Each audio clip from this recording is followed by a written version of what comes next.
Daar sê, soos jy weet is ons besig met 'n reeks wat ons so noem, kom na my toe, en ons is vandag al reeds besig met die 6ste aflewering. Die tyd vlieg so. Die tyd vlieg so. Die helfte van die jaar is verby. Die son is op pad terug. Weet julle dit?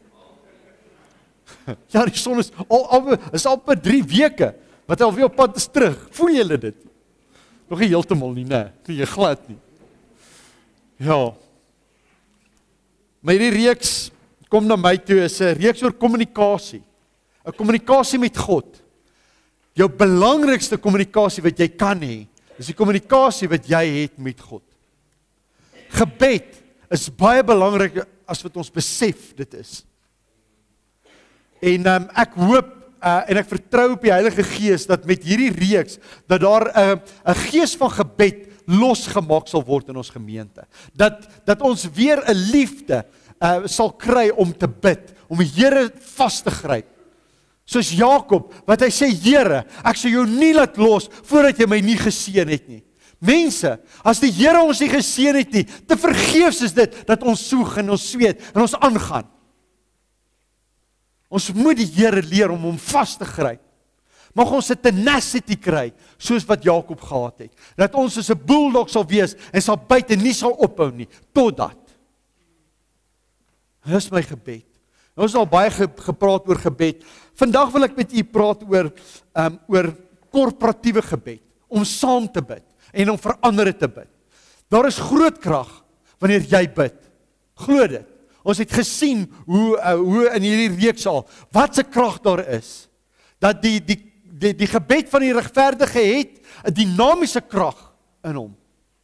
Dit is 'n dinamiet wat losgemaak het. As jy jou mond oopmaak en jy God se woord op jou lippe spreek.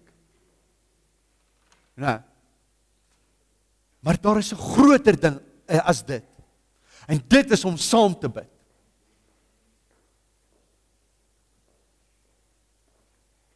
En ek gaan vra dat hulle nie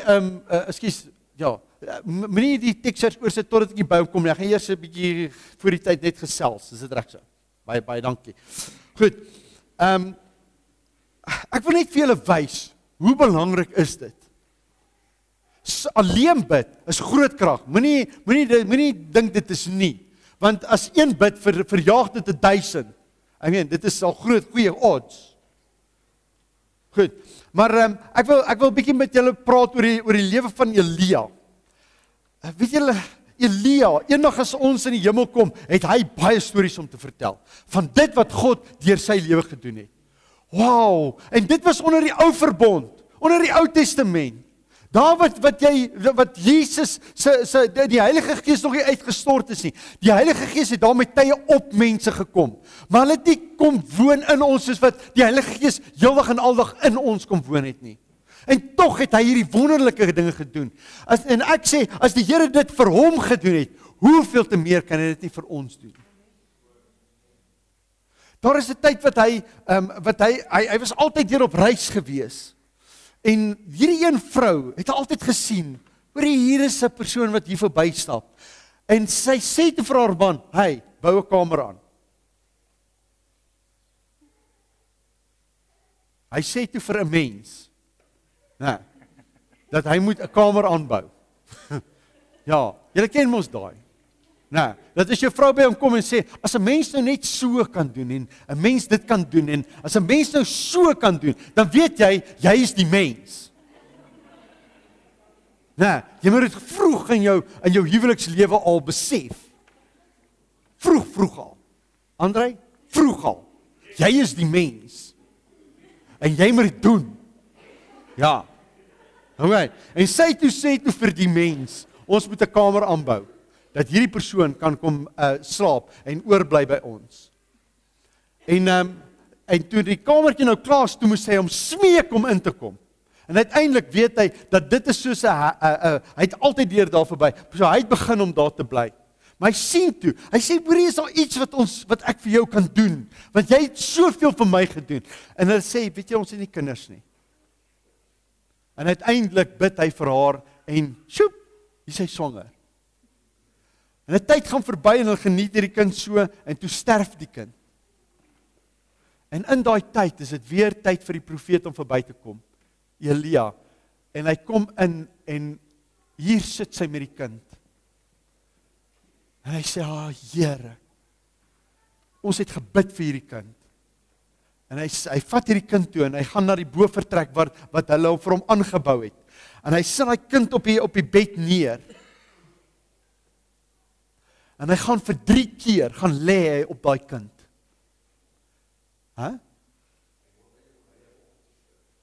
Dis waar, want onthou, vir 'n profeet, en 'n kind van God, en vir enige Israeliet, vir enige Jood, was dit onheilig om in 'n dooie te vat. Totaal en al. En dan nog vir 'n profeet. So hy het al toegeweet. Weet jy wat, dit is profeties, ek raak nie aan 'n dooie nie. En hy vat toe die kind by haar. Wat eintlik hy was nie geoorloof nie. En hy gaan lê op daai bed en hy gaan lê 3 keer so oor daai kind.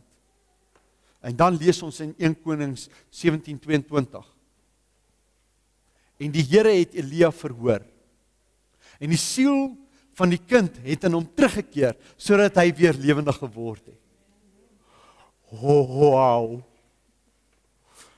Mense, kan daai daad terugkom in die kerk? Maar wat ek vandag mee wil by uitkom, is wanneer gaan dit gebeur?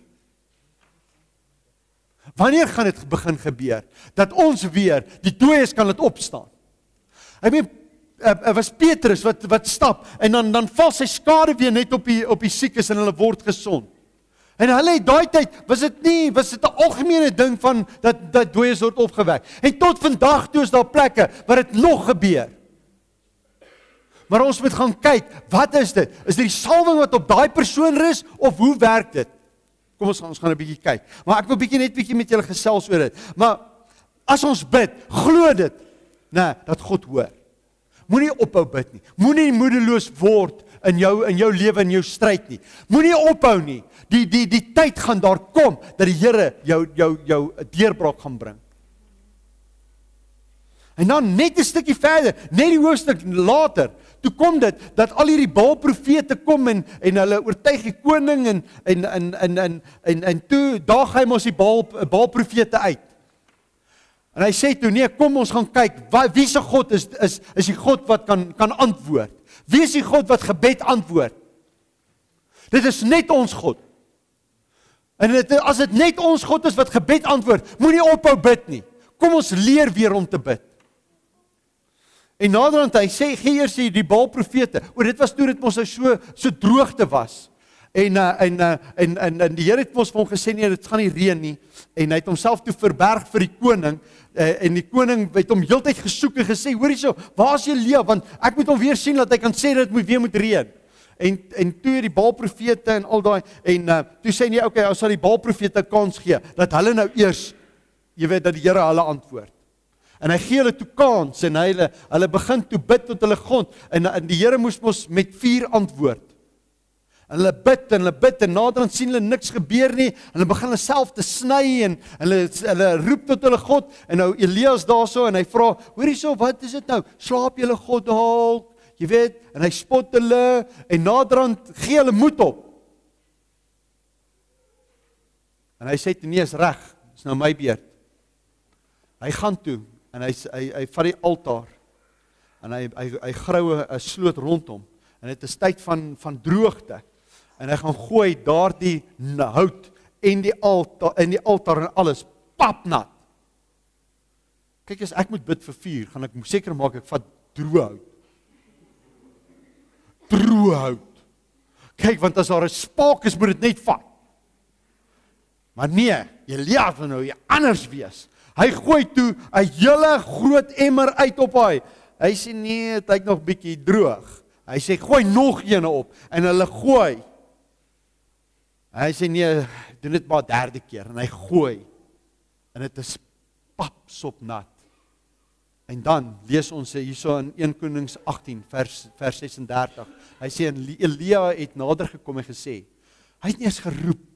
Dit praat nie eens van roep nie, hy het net gesê, hy sê Here, die God van Abraham, Isak en Jakob, laat dit vandag bekend word dat U die God in Israel is.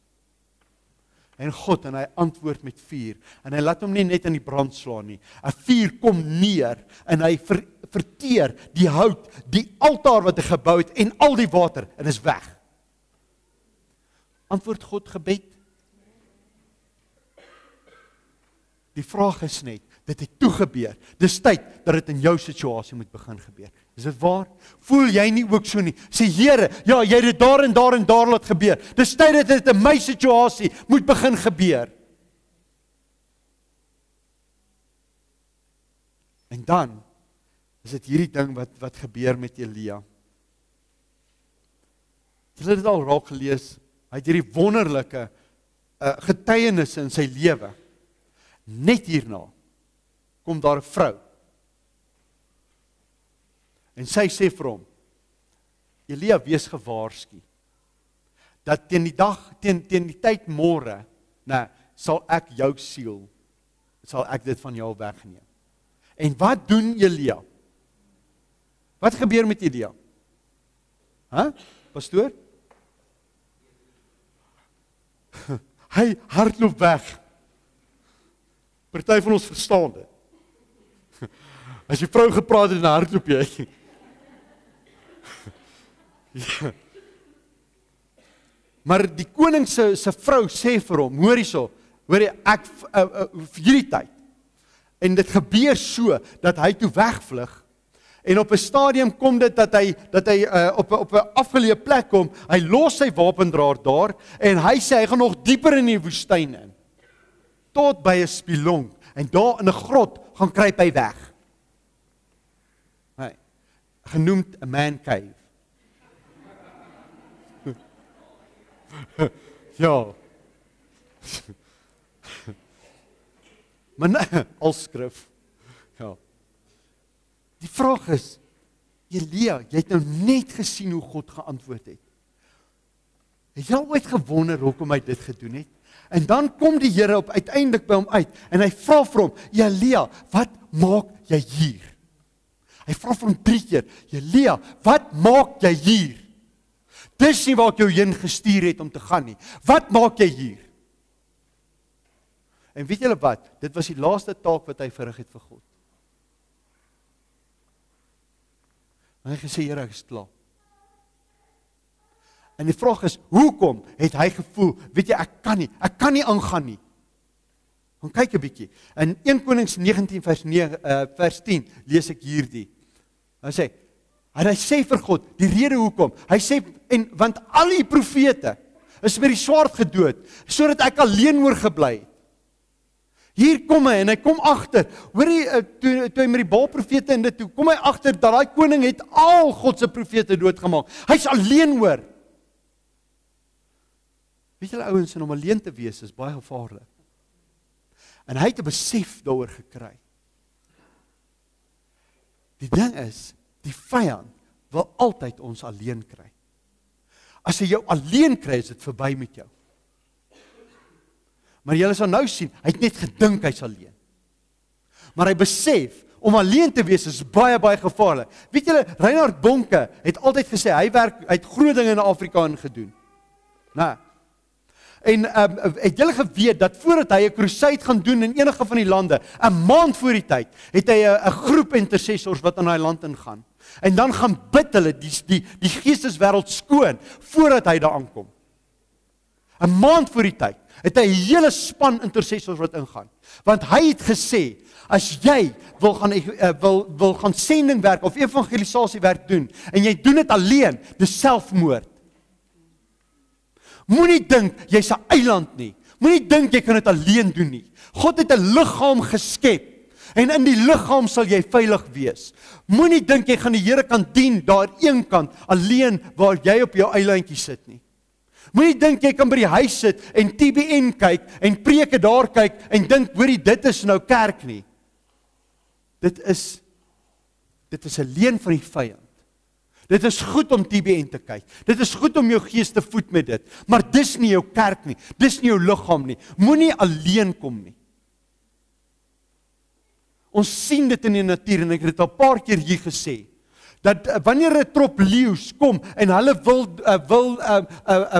'n bok vang, hulle enigste ding wat hulle probeer doen, is daar 'n verwildering te kom en een kant te kry. As hulle dit reg kry om een kant te kry, is al die leeu se oë net op daai ene. En dan gaan hulle vir hom. As jy alleen is dit verby met jou. En net so in die kerk. As jy 'n tawwe tyd deurgaan, of as jy 'n tyd gaan wat dit vir jou moeilik gaan, of jy het 'n bietjie gestruikel, moenie wegbly nie. Dis juist dan tyd om in die liggaam in te kom, want te lank het die vyand dit reg gekry dat as ons dalk gestruikel het, dat die liggaam kom en dan kyk hulle vir hom en sê, "O broer, nee, ons gaan jou nou op terug sit en ons gaan jou een kant sit. Jy mag nie nagmaal gebruik nie, jy mag nie dit doen nie, jy moenie deel van die liggaam wees nie." No ways. Dis tyd juist dan wat jy moet inkom dat ons jou kan toemaak waar jy gesond kan word. En ons as liggaam, en ek vertrou sodat die Here in ons gemeente, dat ons nooit veroordelend teenoor mense sal wees, as ons hoor, het jy gehoor wat daai broer gedoen het? Dat dit nie 'n kinderstorie sal word nie, maar as jy dit hoor, dat jy op jou aangesig sal neerval, en sê, Here, ek wil bid vir daai ene, ek wil hom toemaak, en ek wil hom gaan besoek, ek wil hom intrek, ek wil nie dat hy een oomblik alleen is nie, want as jy alleen is dit verby met jou. En weet julle wat, Elia het geweet, dat hy kan nie aangaan nie, want hy's alleen. Maar weet dit net, God sal nooit toelaat dat jy alleen is nie. Al voel dit vir jou hoeveel keer, dat jy is alleen. Jy's nooit alleen nie. God sal dit nooit toelaat nie. Want dan lees ek in net 'n paar verse aan, wat God sê in 1 Konings 19 vers 18. Hy sê, maar dit is God wat hier aan die woord is, ek sal 7000 in Israel het oorbly. En al die knie het nie voor Baal gebuig nie. God het hulle beskerm. 7000 ander mense was nog daar om te bid en in te tree en te veroorsaak dat, hoorie, Elia, jy kan nog doen wat jy doen. Weet jy hoekom was hy so suksesvol gewees om te kan doen wat hy doen, dat hy mense uit die dood uit kan laat opstaan en dat hy mense kan aanraak en dat hy kan bid dat die Here met vuur antwoord. Dit was nie hy wat so great was nie. Hy was gehoorsaam, maar hy het 'n klomp profete gehad en hy het 'n klomp mense gehad wat 'n geestelike energie wat agter hom gesit het dat hy dit kan doen. Weet julle hoekom was daar soveel wonderwerke gewees in die Nuwe Testamentiese kerk? Omdat Petrus en Johannes hulle soveel salwing gehad het. Ja, hulle het salwing gehad. Maar waar het vandaan gekom? Daar was 'n kerk wat gebid het. As daar gebedskrag is, as daar 'n korporatiewe gebedskrag is, dan is daar die Here wat seker is in die liggaam, sal hy aanstel en sê, jy is my speerpunt. Ek sal jou gebruik om die genesings te doen, maar dis nie jy nie. Jy's net 'n instrument. Moenie groot kop kry nie. Dit is die gemeente se gebedskrag wat agter jou ingestoot word en dis hoekom jy dit kan doen.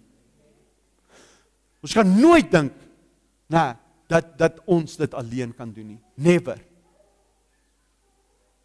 Weet julle, toe ek besig is om hierdie preek voor te berei, ek sê vir Rita gisteraand, ek sukkel so, ek weet nie waarheen is die Here, want ek het heeltemal iets anders beplan. En terwyl ek besig is met hierdie, is dit asof die Here sê, hoorie, ek het baie keer gesê, Here, dit is nou tyd dat ek meer tyd saam met U moet spandeer, dat U my kan gebruik om sulke dinge te doen. Nee, dit is hoe dit werk nie. Ons moet die gemeente bymekaar kry, om saam te kan begin bid. En dan sal die Here mense appoint, dat ons weer die hande op die siekes kan lê en hulle sal gesond word. Want as die gemeente bid, dan is dit dat die tronk se deure oopvlieg. En dan is dit wanneer die genesings vloei, dat die krag van die Heilige Gees weer in ons hande kan wees. Dis nie enkelinge nie. Dit is nooit enkelinge nie. God dink altyd korporatief aan die mens. Altyd. Hy het gekom om gemeentes te stig. En gemeentes wat bid, daar's niks wat dit kan stuit nie. En my gebed is, dat hier 'n gees van gebed gaan loskom in hierdie gemeente. Gaan dit jou kos? Verseker. Want dit het almal nog voorheen gekos. Herlewings het nie gekom wanneer individue is wat in hulle binnekamer bid nie. Dis groot krag wanneer individue in hulle binnekamers bid. Groot krag. Maar herlewings het nog altyd gekom waar mense saamkom en saam bid, die Here saam vertrou. Ons lees in die Nuwe Testamentiese kerk dat daar's 'n tyd wat hulle gevoel het dat hulle nie meer 'n vrymoedigheid het om die evangelie uit te dra nie. En toe sê hulle, weet jy wat, dis tyd om weer saam te bid. En hulle kom by mekaar en hulle bid en hulle bid en hulle bid totdat die Here weer met vuur antwoord. En toe het hulle weer met vrymoedigheid uitgegaan om die evangelie te verkondig. Die tyd van gebed, korporatiewe gebed, tyd moet weer terugkom in die kerk. Ek sê, daar is groot krag wanneer jy bid in jou binnekamer. Daar is groot krag wanneer jy bid. Maar daar is groter krag. En dit is waar by God wil uitkom, is as ons saam bid.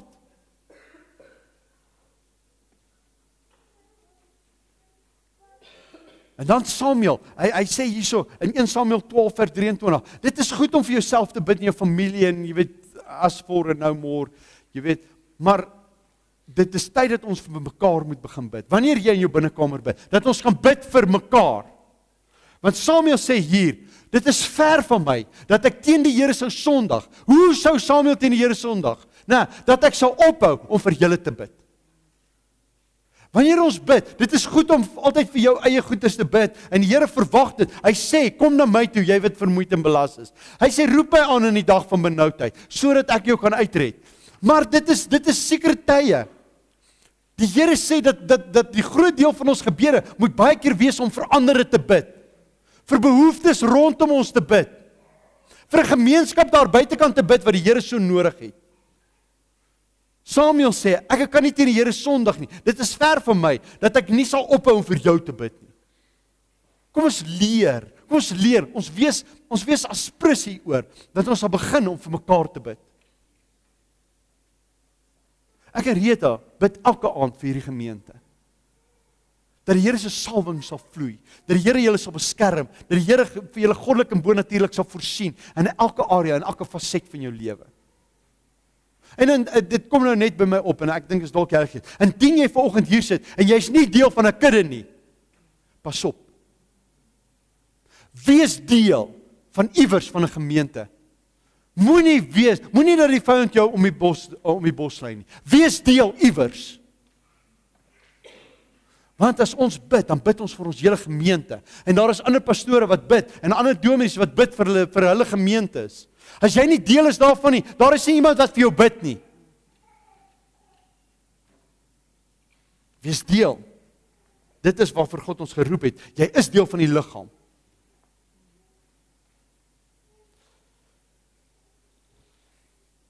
En hier lees ek in Romeine 15 vers 30.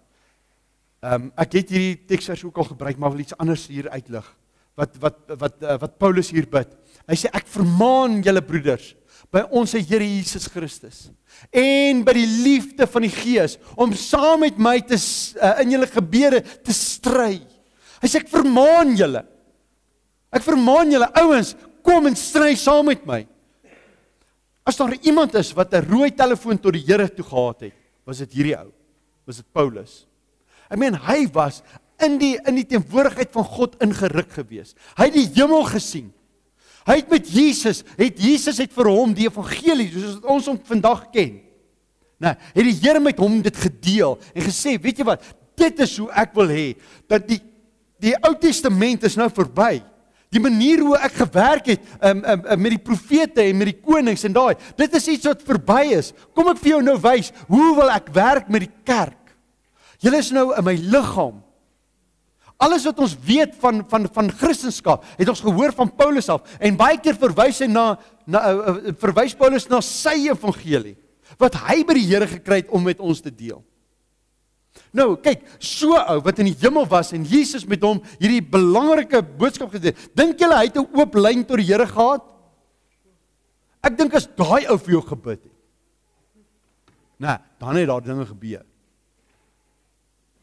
Maar selfs Paulus het geweet en besef dat ek kan nie alleen nie.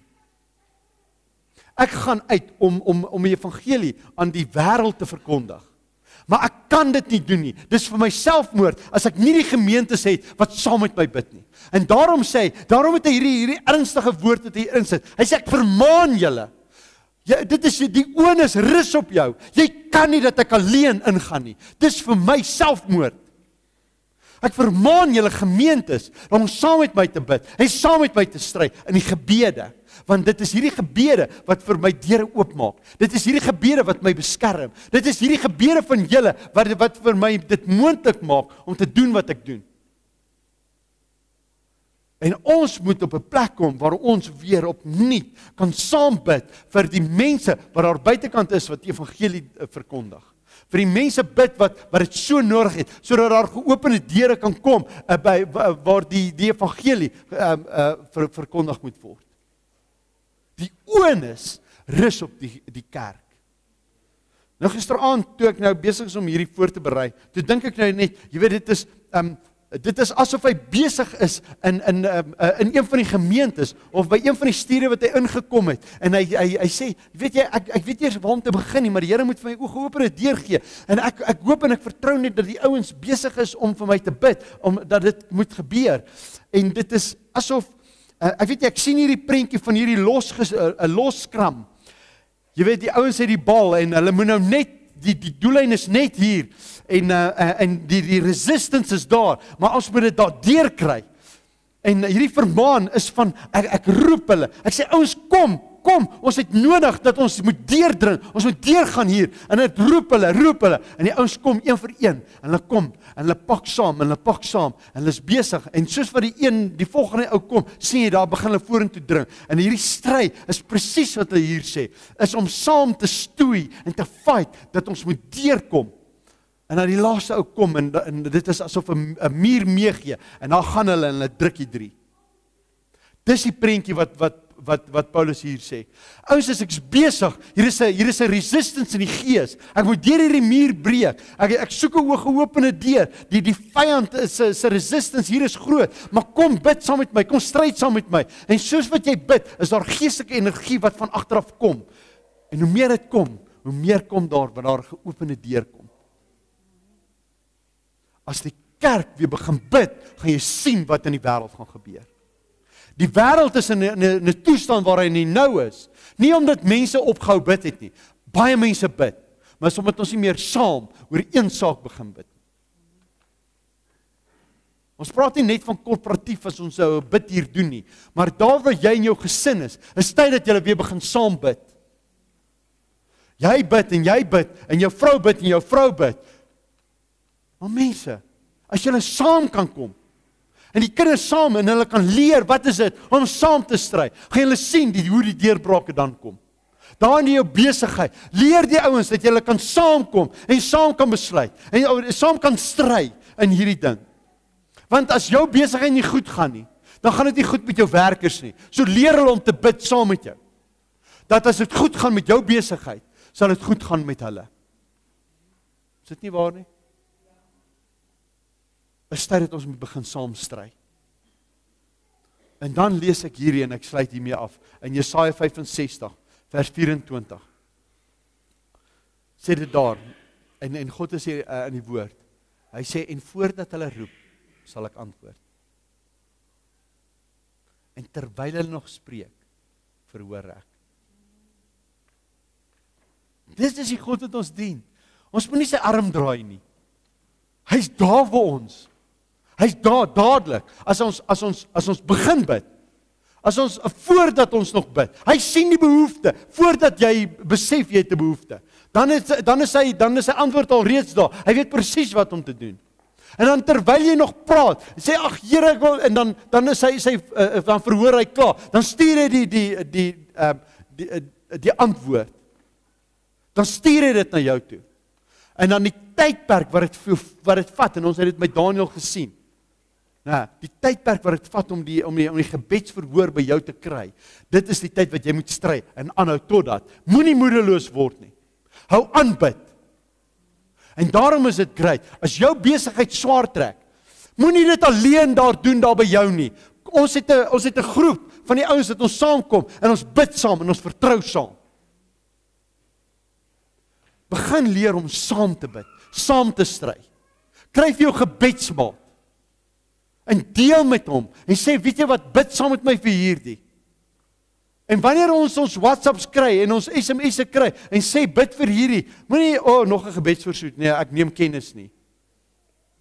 Ons verstaan nie die krag wat daar lê as daar 'n klomp mense is wat saam bid vir een ding nie. Want ons is 'n korporatiewe ding en ons stem saam en ons doen die ding. Dit is hoe God wil antwoord. Voordat julle roep, sal ek antwoord. En terwyl julle nog spreek, Nou as jy sien, hy sê dit altyd in 'n meervoud. Dis nie voordat jy roep, sal ek jou antwoord, en terwyl jy nog spreek nie. God het nog nooit dit in gedagte gehad. Ja, dit is goed dat jy bid. Dit is goed dat jy ook bid. Moet nooit ophou om te bid nie. Maar daar's tye, God sê, dat weet jy, my oor is op dit gerig. Waar 2 of meer oor enige saak saamstem, sal ek beskik dat dit so sal wees. 2 of meer, korporatief, saam bid. Moenie leer om nie alleen te bid nie. Kom ons doen dit so. En mag dit in ons gemeente al hoe meer en meer posvat. Ek het 'n groot begeerte in dit, want dan gaan ons sien hoe die Here ons 'n deurbrake gaan gee in elkeen van ons se lewens. Amen. So as ons 'n Vrydag aand bid, ouens, ek weet dit is taaf, dis moeilik. Nee. Maar kom een keer. Kom een keer. En kom kyk. Ons gaan jou nooit in 'n verleentheid sit om te sê, bid jy vir ons nie. Ek sal dit nooit doen nie. Want ek weet, as jy vir so ou iets gevra het, hy sal jy nooit weer kom nie. Want dit is dit is 2 van jou grootste vrese, is dat jy moet bid vir iemand, en dan moet jy nog praat ook vir mense. Dis erg. So kom saam, want ons bid saam. Jy doen jou eie ding, en ons, jy weet, jy stem jouself in, dan kom ons saam, en ons stem saam. En dan bid ons, en ons gaan sien die resultate wat God bring. Amen. Vader, ek wil bid dat U hierdie woord in ons harte lewendig sal maak. Dat ons dit sal ter harte sal neem, en dat ons dit sal vloei. En Here, dat ons sal besef, Here, dat om met U te kommunikeer, Here, veral as 'n liggaam, en veral om saam te kom. Here, dit is U hart, en dit is wat U wil hê. En wanneer jy dit sien, kan jy nie resist om nie daar te wees nie. En jy kan nie resist om nie te antwoord nie. En daarom proklameer ons, Here, dat U 'n gees van gebed sal losmaak oor ons gemeente in die naam van Jesus. En Heilige Gees, dat U ons sal help in dit. Ons roep dit in Jesus se naam. Amen.